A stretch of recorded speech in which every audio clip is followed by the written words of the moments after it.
Hi friends, welcome to village వంటకాలు. Friends, సరికొత్త రెసిపీతో మీ ముందుకు వచ్చాను. ఇవాళ సింపుల్ అండ్ టేస్టీ రెసిపీ వచ్చేసి బఠానీ గ్రేవీ కర్రీ.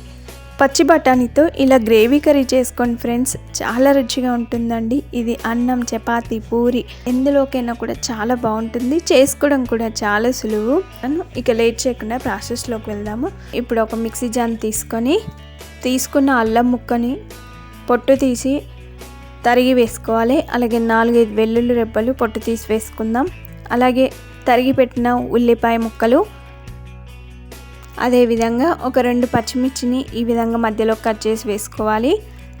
అలాగే కొంచెం కొత్తిమీర, తీసుకున్న పచ్చి బఠానీని కూడా ఒకసారి బాగా కడిగి 1 కప్పు బఠానీ తీసుకున్నాం కదా, ఇందులో ఒక గుప్పెడన్ని బఠానీని ఇలా మిక్సీలోకి వేసుకొని మిగతా వాటిని పక్కన పెట్టేద్దాం. ఇప్పుడు మిక్సీపై మూత పెట్టి మెత్తగా మిక్సీ పట్టుకోవాలి. మరి మెత్తగా ఉండకూడదండి, కొంచెం బరకగానే మిక్సీ పట్టుకోవాలి. మామూలుగా మనం కర్రీస్కి పచ్చిమిర్చిని ఏ విధంగా బరకగా మిక్సీ పడతామో ఆ విధంగా వచ్చేలాగా మిక్సీ పట్టుకోండి.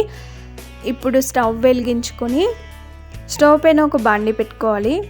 అది వేడిన తర్వాత ఇందులో ఒక 3 స్పూన్ల వరకు ఆయిల్ పోయండి.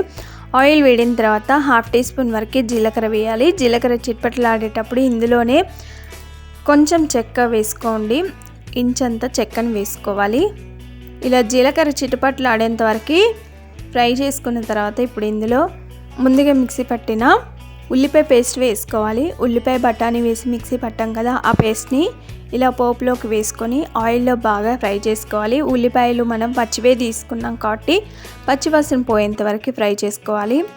ఇలా ఆయిల్లో వేసిన తర్వాత ఒకసారి బాగా కలుపుకొని స్టవ్ని సిమ్ టు మీడియం ఫ్లేమ్లో పెట్టుకొని ఫ్రై చేసుకోండి. ఈలోగా మనం ఉల్లిపాయ బఠానీ మిక్సీలోకే ముందుగా తరిగి పెట్టుకున్న టమాటా ముక్కల్ని తీసుకొని మిక్సీపై మూత పెట్టి మెత్తని పేస్ట్ లాగా మిక్సీ పట్టుకోవాలి. టమాటా ప్యూరీ రెడీ చేసి పెట్టుకోవాలి. ఉల్లిపాయ పేస్ట్ని ఫ్రై చేసుకుంటున్నాం కదా, మధ్య మధ్యలో కలుపుతూ ఫ్రై చేసుకోండి. ఇది ఫ్రై అయిన తర్వాత సైడ్లకి ఆయిల్ అనేది సపరేట్ అవుతూ ఉంటుంది, అలా వచ్చేంత వరకు ఫ్రై చేసుకోవాలి. చూడండి ఫ్రెండ్స్, సైడ్లకి మనకి ఆయిల్ అనేది సపరేట్ అవుతుంది. ఇప్పుడు ఇందులో టమాటా పేస్ట్ వేసుకోవాలి. టమాటాలు పచ్చివి తీసుకున్నాం కాబట్టి పచ్చివాసన పోయేంత వరకు బాగా ఫ్రై చేసుకోవాలి. బాండిపై మూత పెట్టి ఇది పచ్చివాసన పోయేంత వరకు కొద్దిసేపు ఫ్రై చేసుకోవాలి. మధ్య మధ్యలో కలుపుతూ ఫ్రై చేసుకోండి, అలాగైతే మనకి అడగంటకుండా ఉంటుంది.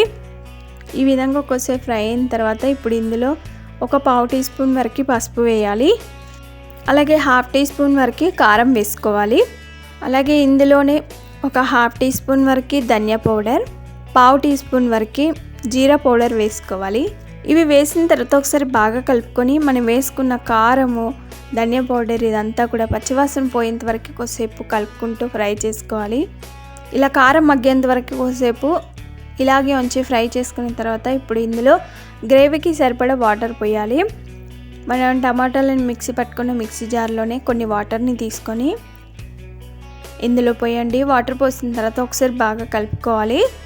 గ్రేవీ మరీ తిక్కుగా ఉండకూడదండి, కొంచెం పల్చగానే ఉండాలి, ఎందుకంటే అది ఉడికిన తర్వాత దగ్గర పడుతుంది. కాబట్టి గ్రేవీకి సరిపడా వాటర్ పోసిన తర్వాత ఒకసారి బాగా కలుపుకోవాలి. ఇప్పుడు బాండిపై మూత పెట్టి గ్రేవీ అంతా కూడా దగ్గర అయినంత వరకు ఉడికించుకోవాలి. ఇది పక్కన ఉడికించుకుంటూనే ఇంకొక పక్కన మనం స్టవ్ వెలిగించుకొని ఒక ఫ్రై ప్యాన్ పెట్టుకోవాలి. అందులో 2 టీ స్పూన్ వరకు ఆయిల్ పోయాలి. ఆయిల్ వేడిన తర్వాత శుభ్రంగా కడిగి పెట్టుకున్న పచ్చి బఠానీ వేసుకొని ప్యాన్పై మూత పెట్టి కొద్దిసేపు ఉడికించుకోండి. మధ్య మధ్యలో మూత తీసి వీటిని ఫ్రై చేసుకోవాలి. స్టవ్ని సిమ్లో పెట్టుకొని ఫ్రై చేసుకోండి. ఇవి కొంచెం ఫ్రై అయిన తర్వాత ఇందులోనే మిగిలిన 2 పచ్చిమిర్చిని తొడిమ కట్ చేసుకొని ఇలా మధ్యలోకి కట్ చేసి ఇందులో వేసి ఇది కూడా పచ్చివాసన పోయేంత వరకు కొద్దిసేపు ఫ్రై చేసుకోవాలి. బఠానీ, పచ్చిమిర్చి కొద్దిసేపు ఫ్రై అయిన తర్వాత ఇందులో ఒక 4-5 ఆకుల కరివేపాకు కూడా వేసుకొని ఆయిల్లో బాగా ఫ్రై చేసుకోండి.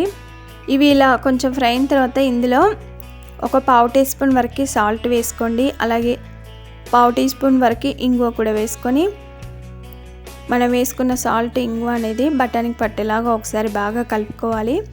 ఇలా సాల్ట్ వేసుకోవడం ద్వారా మనం బఠానీ తినేటప్పుడు చప్పగా లేకుండా చాలా టేస్టీగా ఉంటుంది. కాబట్టి బఠానీని ఇలా ఫ్రై చేసుకునేటప్పుడు సాల్ట్ యాడ్ చేయడం మాత్రం మర్చిపోకండి. ఇప్పుడు ఈ ఫ్రై పాన్ పై మూత పెట్టి కొద్దిసేపు మధ్య మధ్యలో మూత తీసి కలుపుతూ ఫ్రై చేసుకోండి. అడుగంటకుండా బాగా ఫ్రై అయిపోతాయి. కొద్దిసేపు అయిన తర్వాత ఈ బఠానీని ఇలా స్పూన్లోకి తీసుకొని చూసినట్లయితే ఇవి కొంచెం సాఫ్ట్గా ఫ్రై అయిపోయాయండి. ఆయిల్లో ఈ విధంగా పచ్చివాసన పోయేంత వరకు ఫ్రై చేసుకుంటే సరిపోతుంది. ఇప్పుడు స్టవ్ ఆఫ్ చేసుకొని ఈ బఠానీని గ్రేవీలోకి వేసుకోవాలి. ఒకసారి బాగా కలుపుకొని ఈ గ్రేవీ అంతా కూడా దగ్గర పడేంత వరకు ఉడికించుకోవాలి. బండిపై మూత పెట్టి ఉడికించుకోండి. మధ్య మధ్యలో మూత తీసి కలుపుతూ ఉండాలి, లేదంటే అడుగు తొందరగా మాడుతుంది. చూడండి, గ్రేవీ మనకి తిక్కుగా అయిపోయి ఆయిల్ కూడా ఇలా పైకి వచ్చేస్తుందండి. మనకి గ్రేవీ దగ్గర పడ్డట్టే. ఇప్పుడు ఇందులో రుచికి సరిపడా ఉప్పు వేసుకోవాలి. అలాగే 1/2 టీ స్పూన్ కంటే తక్కువ గరం మసాలా వేసుకోండి. మనం ఆల్రెడీ పోపులో చెక్క వేసుకున్నాం కాబట్టి కొంచెం గరం మసాలాని తగ్గించి వేసుకోండి. గరం మసాలా వేసిన తర్వాత ఒకసారి బాగా కలుపుకొని బండిపై మూత పెట్టి కొద్దిసేపు ఉడికించుకోండి. కొద్దిసేపు అయిన తర్వాత మూత తీసి చూద్దాము. చూడండి ఫ్రెండ్స్, మనకి గ్రేవీ ఇంకాస్త తిక్కుగా అయిపోయింది. ఆయిల్ కూడా పైకి వచ్చేసింది. ఇప్పుడు ఇందులో సన్నగా తరిగిన కొత్తిమీర వేసుకోవాలి. అలాగే 1 స్పూన్ వరకు కస్తూరి మేతిని తీసుకొని కస్తూరి మేతిని బాగా నులిమి వేయండి. ఈ కస్తూరి మేతి అనేది కర్రీకి బాగా పడుతుంది. ఆ ఫ్లేవర్ అంతా కూడా బాగా పడుతుంది. ఈ విధంగా కొత్తిమీర కస్తూరి మేతి వేసిన తర్వాత ఒకసారి బాగా కలుపుకోవాలి. చూడండి, గ్రేవీ దగ్గర అయిపోయింది. ఆయిల్ కూడా పైకి వచ్చేసింది. 1 లేదా 2 నిమిషాల పాటు ఉడికించుకుంటే కర్రీ రెడీ అయినట్లే. చూడండి, కర్రీ ఎంత కలర్ఫుల్గా వచ్చిందో. దీనినంతా కూడా ఒక సర్వింగ్ బౌల్లోకి కానీ సర్వింగ్ ప్లేట్లోకి కానీ తీసుకోవాలి. ఇలా సర్వింగ్ ప్లేట్లోకి తీసుకున్న తర్వాత సర్వ్ చేసుకుంటే అంతేనండి, సింపుల్ అండ్ టేస్టీ, నోరూరించే కలర్ఫుల్ టేస్టీ బఠానీ కర్రీ అయితే రెడీ అయిపోయింది. బఠానీ కర్రీని ఈసారి సింపుల్గా ఇలా ట్రై చేయండి ఫ్రెండ్స్. చిక్కని గ్రేవీతో బఠానీ సాఫ్ట్గా చాలా టేస్టీగా ఉంటుంది. ఈ సింపుల్ అండ్ టేస్టీ బఠానీ కర్రీ మీకు నచ్చిందా ఫ్రెండ్స్? ఆలస్యం చేయకుండా మీరు ఇలా ట్రై చేయండి. మీకు ఈ బఠానీ కర్రీ ఎలా వచ్చింది, టేస్ట్ ఎలా ఉందనేది కామెంట్ చేయండి. Thanks for watching. Bye bye.